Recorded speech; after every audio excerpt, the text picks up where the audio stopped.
According to the National Electrical Code, Section 408.16a, panel boards must be mounted in cabinets or enclosures and shall be dead front, meaning they have no live parts exposed to the operator. Section 110.3b dictates that electrical equipment should be installed in a neat and workmanlike manner, including properly covering equipment with trims and covers to maintain accessibility and protect against electrical shock.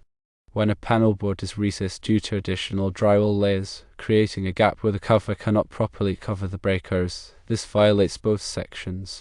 This exposes live parts, posing a significant electrical shock hazard and preventing accessibility for maintenance.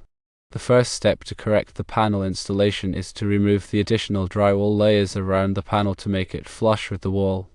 Then, install a new panel cover that fully covers the breakers and provides dead front protection. Now let's address the use of MC cable, or metal-clad cable, in kitchens. MC cable is generally permitted for use in kitchens, provided it meets specific requirements.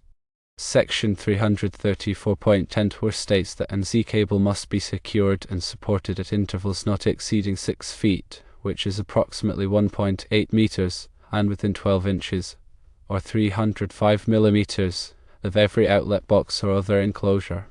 Section 334.10 requires that MC cable be protected from physical damage. In areas where the cable is exposed to potential damage, it must be installed in a raceway or other approved means of protection, such as conduit.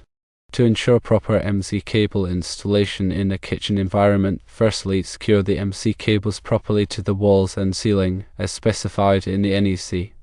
Secondly, consider using conduit or other protective measures to secure cables in areas where they may be exposed to physical damage, especially in cooking and dishwashing areas where moisture and physical contact are more likely.